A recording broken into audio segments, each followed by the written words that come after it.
Proverbs 14:4 says, "Where there are no oxen, the feed box is empty, but a strong ox brings in huge harvests." Imagine a newly married couple in old Israel. They don't have a lot of money, but they have enough to pay rent and food for each month. The husband, he gets some advice from his dad saying that they should invest in a huge ox. They'd need to take a little bit of their savings that they have stuffed inside the mattress and go into some debt with the bank in order to pay for the ox in hopes of working all spring to get a bumper crop in the fall. The husband is convinced that this is a good idea. He'll work really hard every day, and if the seed is as good as this guy says it is, and the weather is as nice as the prophet says it will be, then the chances are good that they'll make good profits this year.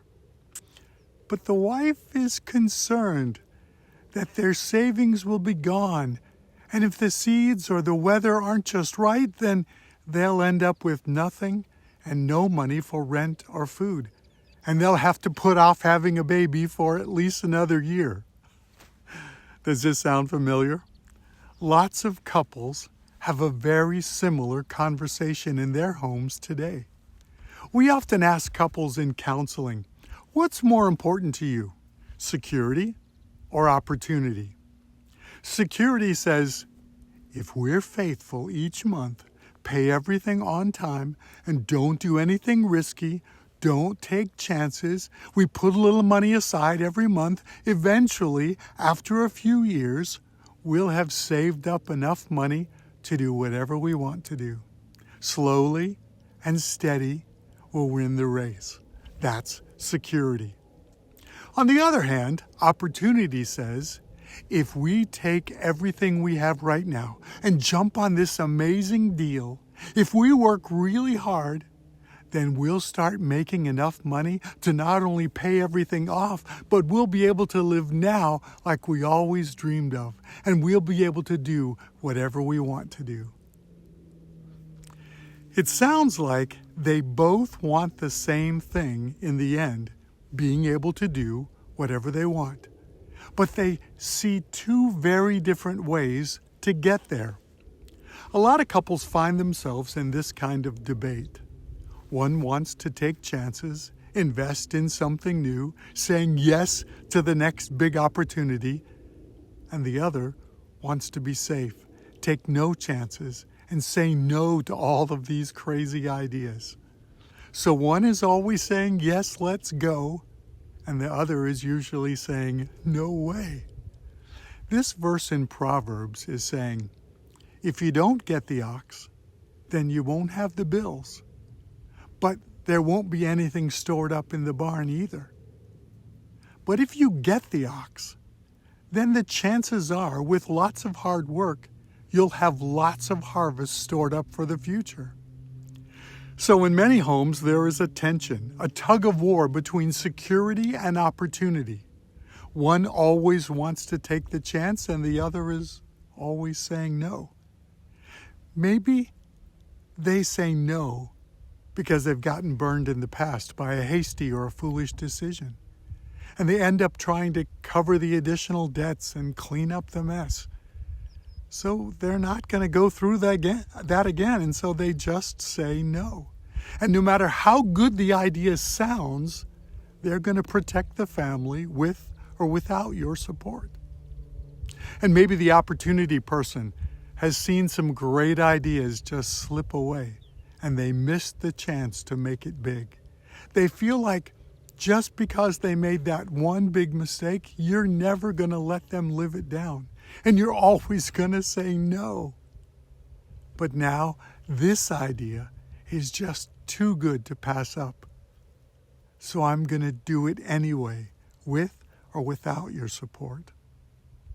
But if we can get them both on the same page, security and opportunity, as one team, maybe they can see that they both have the same goal, just two different ways to get there.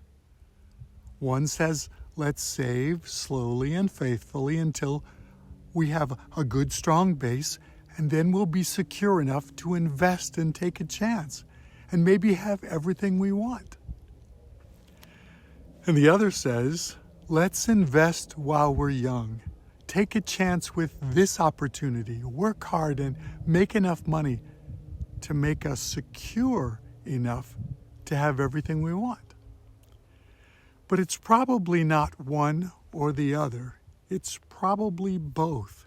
Each person needs to see the value in the other one, recognizing the importance of the other person's insight and gifts.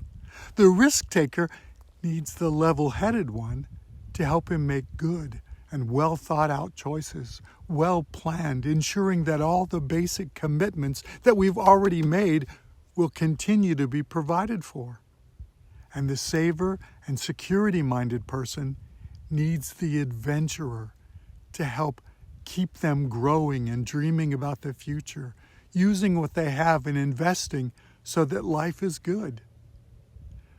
But it's not a battle to see who wins. It's a partnership so that the family wins. I need you and you need me. I need to hear your ideas and plans so I don't get stuck holding back and holding on to things and keeping us from moving forward.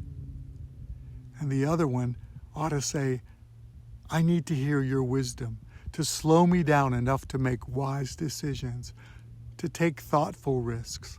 I need your steady input so I don't get us overcommitted or financially in trouble. We need each other. If you were both the same, you'd either stay home alone all the time tending to the cats and the bank accounts, or you'd be stressing out over all the demands of the investments and how to pay the creditors. I know it's easy to make fun of the other viewpoint or get frustrated with their opinions, but we can't let those differences come between us and put us on opposite sides. We must learn to work as a team and to really value and respect the other's perspective. We have the same goal, and we can both get there if we decide to cooperate and not feel threatened by the other. We want the huge harvest that Proverbs talks about, so we need the strong ox to make it happen. So let's work together to value both security and opportunity. God put you together because you need each other. You need a helpmate. So instead of complaining or arguing, put your heads together and your hearts together and move ahead to reap the harvest together.